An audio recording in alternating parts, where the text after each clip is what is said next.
오늘은 다윗 복음으로 답하다 11번째 시간 오직 믿음으로라고 하는 제야의 말씀 함께 나누고자 합니다. 여러분, 모든 사람은 행복을 추구합니다.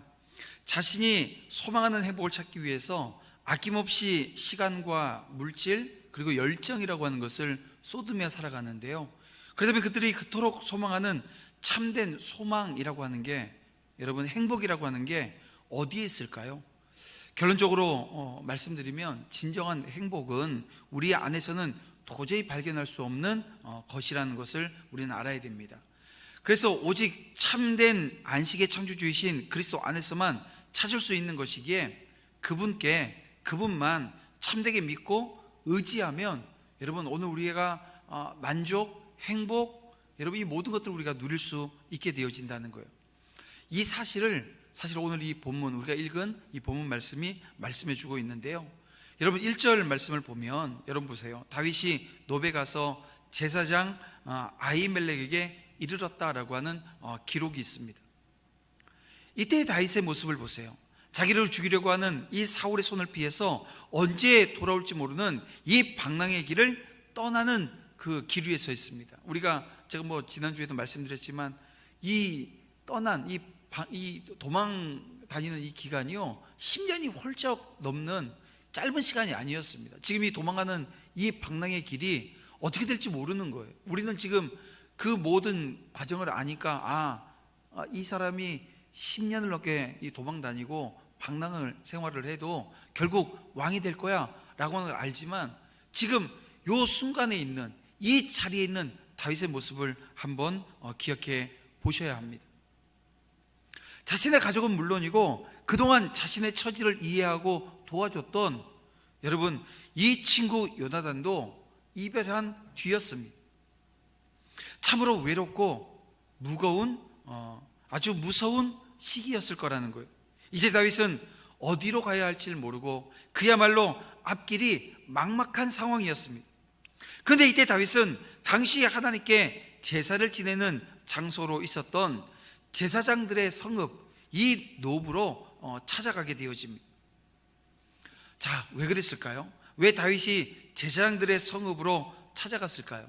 그 이유는 아무도 자신을 도와줄 수 없는 그런 상황에서 여호와의 제사장들만이 자신을 도와줄 거라고 하는 믿음이라고 하는 게 있었기 때문입니다.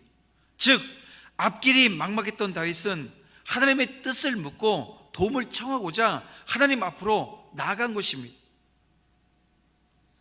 여러분, 이렇게 믿음이 신실한 사람의 특징이라고 하는 것이 외롭고 힘들 때, 앞길이 보이지 않아 답답할 때 하나님을 찾아간다는 것입니다. 여러분, 신앙이 없는 사람들이 어려움에 처하게 되어지면 어떻게 하죠? 인간적인 방법에 의존을 하거나, 아니면 원망하거나 불평하거나, 아니면 이 모든 과정 끝에 좌절해 버리는 경우들이 대부분입니다.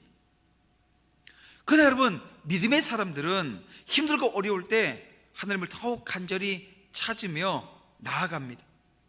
왜냐하면 내가 지금 당하고 있는 이 문제, 인생의 문제, 이 당면한 문제는 하나님밖에 해결해 줄 수 없다라고 하는 것을 알기 때문이죠.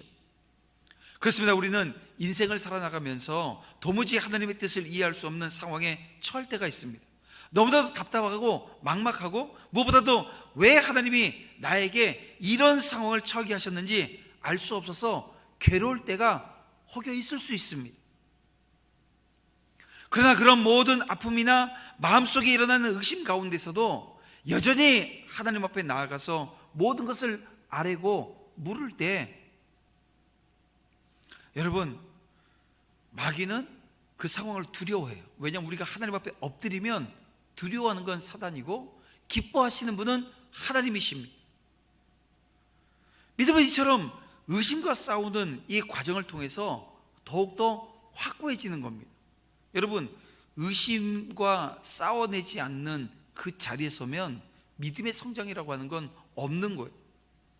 막막할 때 하나님께 묻고 씨름하는 이 과정을 통해서 하나님만을 신뢰하는 우리의 신앙이라고 하는 것은 점점 견고해집니다. 그리고 때가 되어지면 그 열매를 거두게 되는 것입니다. 사랑하는 성도 여러분, 지금 여러분들이 서 있는 그 자리가 혹여 막막한 자리가 아닌지 모르겠습니다. 여러분, 만약 막막함이 내 앞에 놓여져 있다고 한다면 더욱 하나님을 간절히 찾으시길 바랍니다. 우리 군대 간 청년들이 휴가 나와서 저를 가끔 만날 때가 있어요. 근데 제가 그 순간 믿음의 고백을 하는, 제가 봤을 때 교회를 열심히 다니지 않은 것 같은데, 저 친구가 신앙이 있나 싶은데 와서 하는 얘기는 이런 거예요. 하나님 앞에 기도했더니 하나님께서 길을 열어주셨다라고 하는 이야기를 해요. 여러분, 인생에 오늘 우리 앞에 놓여져 있는 이 막막함이라고 하는 것 앞에 기도하지 않고 하나님을 찾지 않고 내 인생의 문제를 놓고 하나님 앞에 물어서 답을 내지 않는 이 과정, 여러분, 이게 가장 암울한 상황 아니겠어요? 오늘 우리에게 찾아온 이 암울함은요, 하나님 앞에서 해결받을 수 있는 문제들입니다. 그래서 오늘 우리는 더욱 하나님을 간절히 찾아야 합니다. 야복 강가의 야곱처럼 하나님을 붙들고 씨름하는 모습이 우리 가운데 있어야 된다는 거예요. 예수님께서 마태복음 7장 7절에서 오늘 우리에게 이렇게 말씀하십니다. 구하라, 그리하면 너에게 주실 것이요, 찾으라, 그러면 찾아낼 것이요, 문을 두드리라, 그러면 너희에게 열릴 것이니. 근데 여러분, 우리만 두드리는 것이 아닙니다. 주님도 오늘 우리에게 두드리십니다. 요한계시록 3장 20절 말씀을 보면, 볼지어다 내가 문 밖에 서서 두드리노니 누구든지 내 음성을 듣고 문을 열면 내가 그에게로 들어가 그와 더불어 먹고 그는 나와 더불어 먹으리라. 여러분, 이 장면을 보세요. 오늘 우리가 두드리면 열릴 것이라고, 두드리면 해결되어질 것이라고 말씀하셨는데요, 주님이 오늘 우리에게도 두들겨 주신다는 거예요. 순서적으로 보면 주님의 두드림이 먼저였습니다. 그리고 그 두드림으로 인해서 내 안에 예수님이 들어와 더불어 먹고 더불어 함께 하시며 더불어 오늘 우리에게 사랑과 은혜가 충만함을 허락해 주셨어요. 그래서 여러분, 이 자리에 있는 지금 예배하는 여러분 심령에 예수님이 없는 분 한 명도 없습니다. 예수님이 좌정하여 계시고 함께하고 계시다는 거예요. 여러분, 이것은 어떤 특별한 사람만이 누리게 되어지는 것이 아니라 이 시간 여러분 모두에게 임한 은혜입니다. 주님이 내 안에 들어와서 더불어 먹는 관계, 여러분, 그 관계 속에서 믿음의 사람이 하나님께 구하게 되어지면 주님은 응답해 주시는 거예요. 특별한 사람에게 주어진 것이 아니라, 만약 특별하다면 여러분이 특별한 것입니다. 탁월하다면 여러분이 탁월하신 거예요. 그럼에도 불구하고 우리도 다윗처럼 이런 경험할 때가 있습니다. 외로움과 절박함을 경험할 때가 있다는 거예요. 그러나 이때가 바로 안식의 근원이신 하나님을 기억해야 할 때입니다. 고난을 당해서가 아니라 하나님 없이 홀로 살아가기 때문에 참된 안식을 오늘 우리가 얻지 못하는 거예요. 그렇습니다. 그리스도 없는 삶은 공고해요. 궁핍해요. 참된 안식과 평강이라고 하는 것을 결코 누릴 수 없습니다.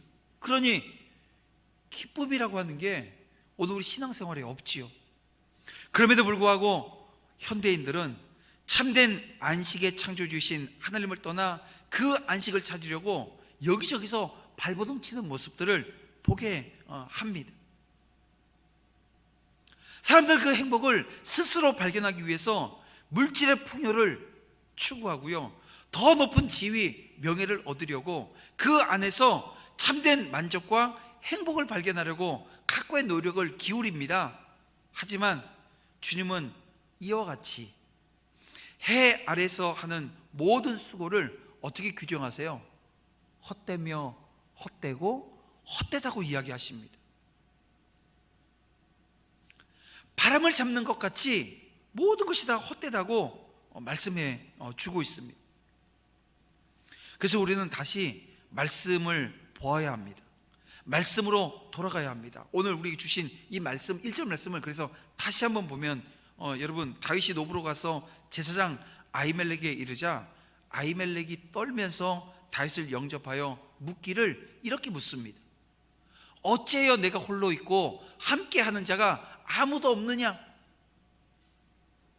그래서 다윗이 2절 말씀에서 답하기를 뭐라고 얘기하냐면, 이 자신은 사울 왕으로부터 특별하고도 은밀한 임무를 띠고 왔기 때문이라는 거예요. 근데 여러분, 이 다윗의 답변이 진실입니까?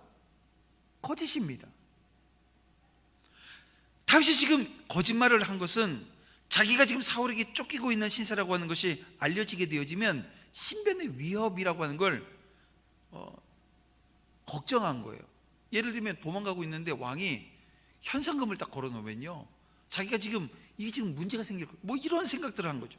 이 지금 자기 주어진 환경에 대한 위기감에서부터 비롯되어져서 지금 거짓을 지금 이야기하는 겁니다. 여러분, 이 장면을 통해서 우리가 알게 되는 게 뭘까요? 다윗이 지금 하나님께 대한 믿음이 상당히 약화되어 있었던 것을 우리는 발견하게 되어집니다. 아마도 다윗은 사울에 계속되어지는 핍박, 가중되어지는 살해 위협, 여러분 이 속에서 하나님의 인도와 이 보호에 대해서 온전히 신뢰하지 못했던 것처럼 보인다는 것입니다. 물론 다윗은 여전히 하나님을 지금 믿고 있습니다. 여러분, 이건 부정할 수가 없어요. 그러나 그가 제사장이 살고 있었던 노베 땅을 찾은 것도 하나님의 도움을 구하기 위해서 아니었어요? 그러나 다윗은 하나님께 나아가 도움을 구하면서도 어떻게 된 거예요? 두려움이 지금 사로잡혀 있는 거예요. 하나님 앞에 나아가고자 하는 마음이 있어서 지금 예배당에 왔음에도 불구하고, 이 예배 드리고 있음에도 불구하고 여전히 두려움이라고 하는 게 자리 잡고 있다는 것입니다. 그래서 제사장에게 거짓말을 얘기하는 거예요. 여러분, 이 모습을 보세요. 얼마나 모순된 행위입니까? 그렇습니다. 위기의 순간에, 두려움의 순간에 하나님은 우리의 믿음의 현주소가 어떠한지를 물으십니다. 나의 영적 상태가 어떠한지를 물으시는 거예요. 어째 내가 홀로 있고 함께하는 자가 아무도 없느냐? 물으신다는 거예요. 여러분, 본문의 다윗이 보여주었듯이 우리 안에 있는 모든 두려움이라고 하는 것은 하나님을 온전히 신뢰하지 못하는 데서부터 비롯되어집니다. 여러분, 두려움에 사로잡히게 되어지면 믿음의 한 걸음을 떼는 게요, 쉽지가 않아요. 주님의 내 안에 계심으로 인해서 평강도 기쁨도 누리지 못하는, 여러분 내 안에 주님이 계심에도 불구하고 이 평강을, 기쁨을 누리지 못하는 자리에 서게 되어집니다. 결국 뭡니까? 하나님의 통치하심을 누리지 못하는 거예요. 하나님의 통치를 잃어버리게 되어집니다. 그렇습니다. 우리가 하나님을 온전히 신뢰한다면 여러분 결코 두려워할 일이라고 하는 것이 없습니다. 하나님을 온전히 신뢰한다면 이런 거죠. 우리가 구약 성경에서 풀무불 앞에 서 있었던 사람, 사자굴에서 사자를 앞에 놓고 있는 상황. 여러분, 감옥에 갇혀서도 유라굴로와 같은 풍랑이 몰려오는 상황에서도 두려워하지 않게 되어진다는 것입니다. 왜냐하면 하나님이 보호하실 줄 알기 때문에 그래요. 하나님의 선하신 섭리를 믿기 때문입니다. 비록 그 위기가 나를 함몰한다고 해도 나는 다시 살아날 것을 믿기 때문인 거예요. 하지만 우리는 다윗처럼 한편으로 하나님을 의지하며 도움을 구하면서도 여전히 오늘 우리의 내면에 두려움이, 불안이 찾아오고 그것으로 인해서 떨 때가 분명 있습니다. 큰 소리 내어서 기도한다고 해도, 또 하나님을 의지하노라고 다짐하여도 이 마음속에서 이 불안이 떠나지 않을 때가 있다는 것입니다. 그런데 여러분, 이건 어쩔 수 없는 현상이라고 여러분 당연시 여기는 태도, 이건 아니라는 거예요. 왜냐하면 불안과 두려움에 빠지는 것은 하나님께서 오늘 우리에게 주신 것이 아니라 하나님을 온전히 신뢰하지 못함으로 말미암아 발생한 것이기 때문이라는 것입니다. 그래서 성경은 거기에 대한 해법을 우리에게 주셔요. 성경은 이 온전한 사랑이 이 두려움을 내어 쫓는다고 말씀합니다. 요한일서 4장 18절 말씀인데요, 우리 다 같이 한번 읽어보겠습니다. 시작. 사랑 안에 두려움이 없고 온전한 사랑이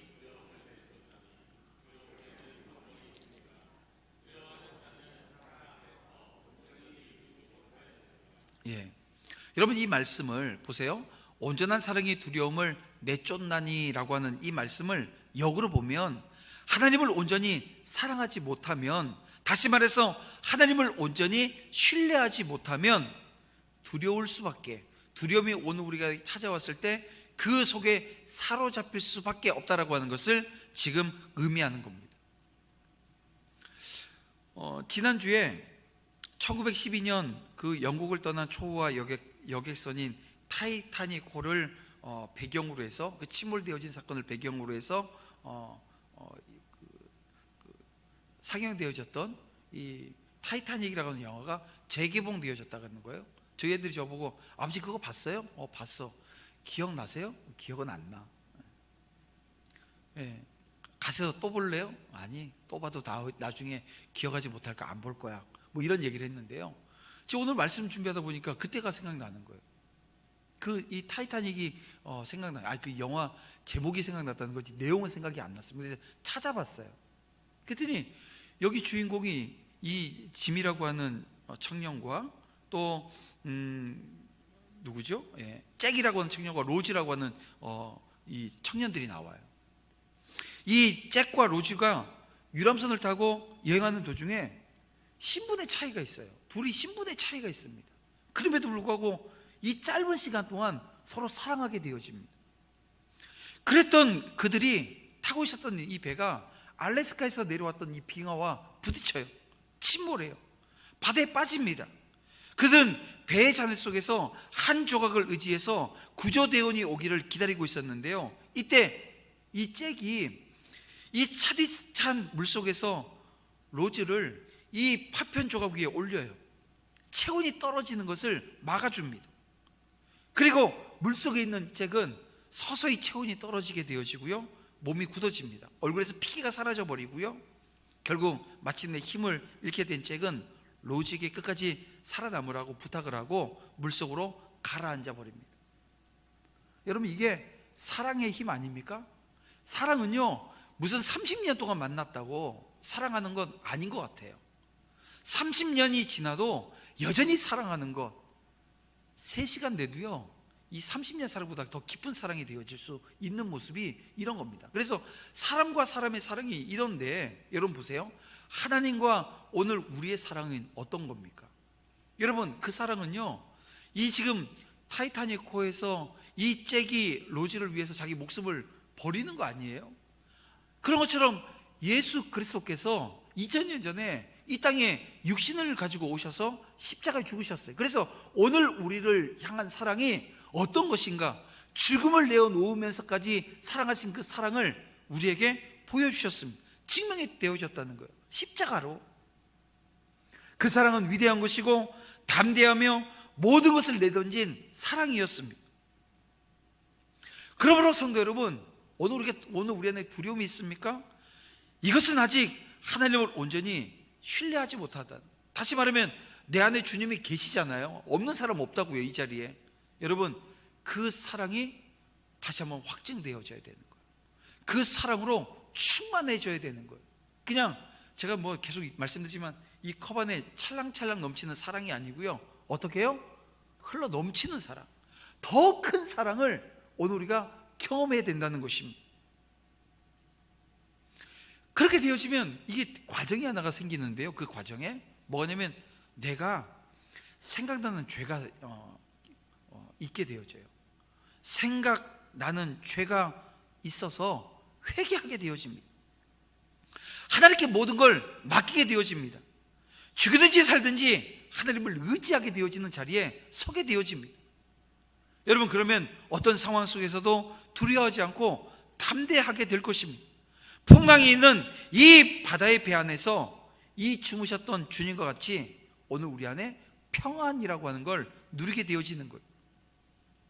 여러분, 다윗은 양을 잡아먹기 위해서 막 다가오는 이 곰이나 사자를 맨손으로 찢은 적이 있는, 그 용사 아닙니까? 여호와의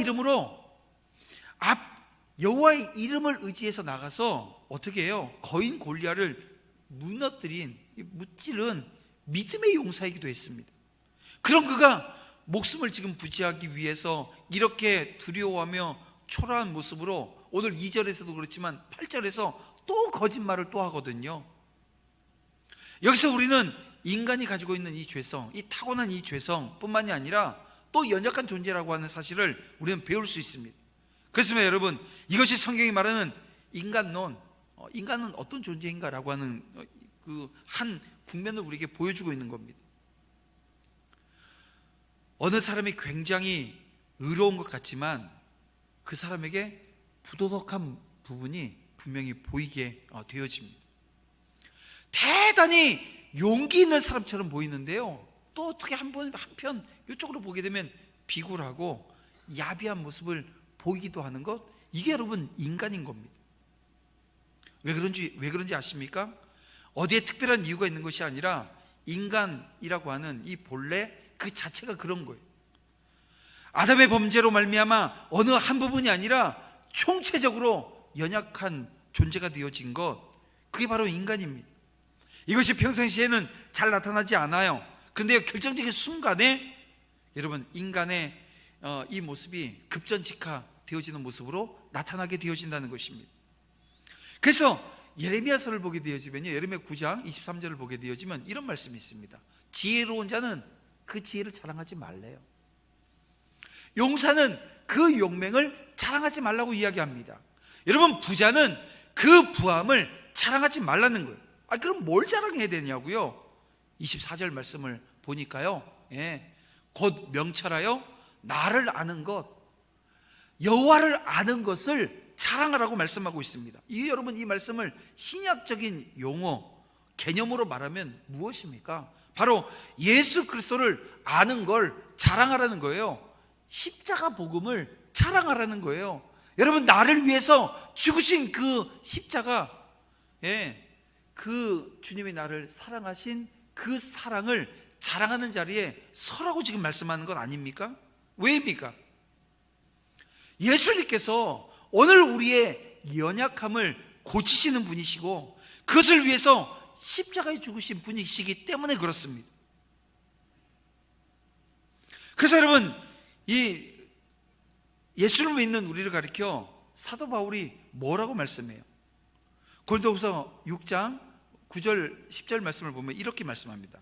징계를 받는 자 같으나 죽임을 당하지 않는데요, 근심하는 자 같으나 항상 기뻐한대요, 가난한 자 같으나 많은 사람을 부유하게 한대요, 아무것도 없는 자 같으나 모든 것을 가진 자라고 분명하게 말씀하고 있습니다.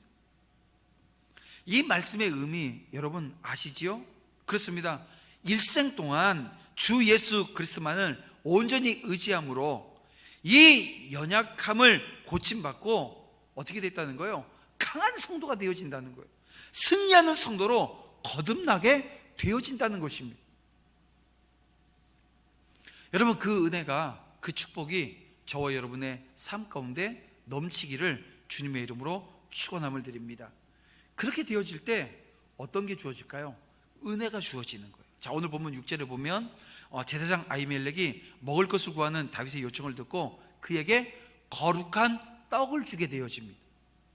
여러분, 여기서 말하는 이 거룩한 떡이라고 하는 것은 성소의 상에 진열되어진 12개의 떡, 다시 말하면 진설병을 말하는데요, 이게 레위기 24장 9절을 말씀해 보면 여러분, 이 떡은요 아무나 먹을 수 있는 떡이 아닙니다.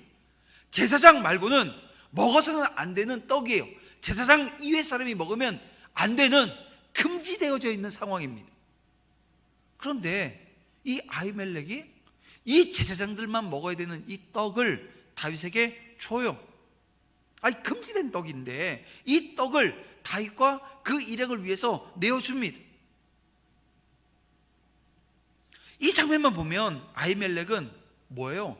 율법을 어긴 자입니다. 하나님의 징벌을 받아 마땅한 거죠. 그런데 여러분, 아히멜렉은 이 일로 하나님에게 징벌을 받지 않습니다. 또 신약 성경을 보면 예수님께서 제자들이 길을 가다가 밀을 쫙 훑었어요. 요거 까불어 가지고선 먹었다가 막 질타를 당하는 상황 가운데 예수님께서 지금 오늘 본문에 있는 이 상황을 빗대어 이야기하십니다. 이 제자들의 행동을 옹호하시는 모습을 보게 되어져요.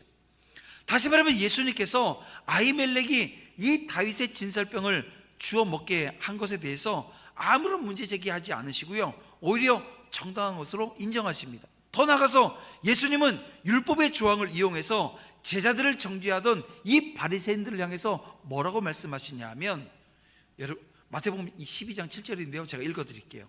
나는 자비를 원하고 제사를 원하지 아니하노라 하신 뜻을 너희가 알았더라면 무지한 자를 정죄하지 아니하였으리라, 이런 말씀을 하십니다. 무슨 말입니까? 율법을 그 문자 그대로 지키는 행위보다 그 이면에 하나님의 마음, 어떤 마음이에요? 자비를 행하는 것이 더 중요하게 여기시는 그 아버지의 마음을 담아내는 게 중요하다는 거예요. 다시 말하면 이런 겁니다. 지금 오늘 본문에 있는 이 아히멜렉이 하나님의 마음이라고 하는 걸 헤아림이 없었다고 한다면 어떻게 했을까요? 썩 꺼지라고, 먹을 거 없다고 가라고, 나에게 보통 떡이 없으니까 가 하고 말았을 거라는 거예요. 그런데 여러분, 이 아히멜렉이 하나님의 마음을 알아요.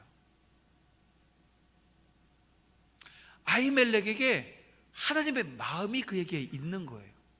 근데 그 하나님의 마음을 우리가 좀 다른 표현으로 하면 그게 은혜인 겁니다.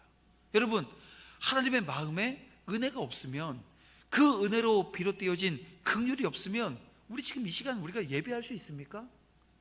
여러분, 우리가 사명 감당하는 자리에 설 수 있습니까? 없다는 거예요. 여러분, 다윗이 이 성경, 우리가 열왕기서를 보고 역대를 계속 이제 읽어 나가게 되어지면요, 이게 너무 뭉클한 거예요. 왜냐하면 하나님께서 연약하고 오늘 거짓말하는 다윗의 모습을 봄에도 불구하고 하나님께서는 다윗에게 은혜를 베푸셨고요, 그 은혜로 말미암아 세워진 이 왕의 자리에 서 있었던 이 다윗을 놓고 하나님 계속해서 다윗의 길을 우리에게 가라고 종용하십니다. 왜냐하면 그 길이 믿음의 길이라는 거예요. 때로는 오늘 우리의 삶에 찾아온 위기가 있어요. 그걸로 인해서 두려워요. 그래서 거짓을 이야기해요. 그런데 내 안에 이 작은 믿음이라도 있게 되어지면 하나님께서 오늘 본문에 있는 것처럼 이 진설병을 먹게 하셔서 다시 살아날 수 있도록 힘을 얻게 하시는 은혜가 오늘 우리 가운데 임하게 되어진다는 거예요.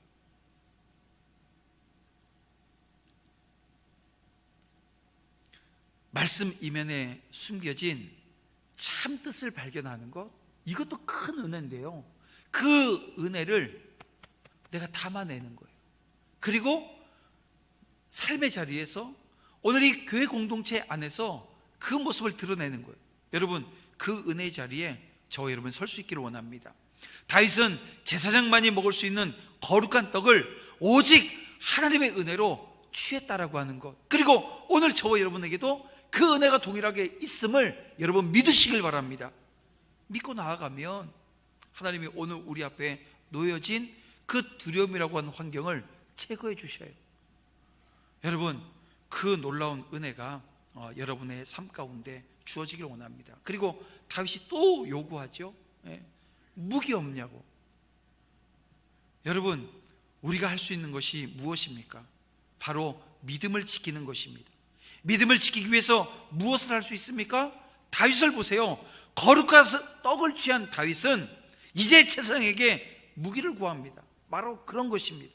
여러분, 믿음으로 성령의 검인 주님의 말씀을 취하시기를 주님의 이름으로 축원함을 드립니다. 그리고 마귀의 심장을 향해 그 성령의 검을 내리 꽂을 수 있는, 그래서 믿음의 한 걸음을 더 내딛는 한 주간의 삶이 되어지기를 주님의 이름으로 축원합니다.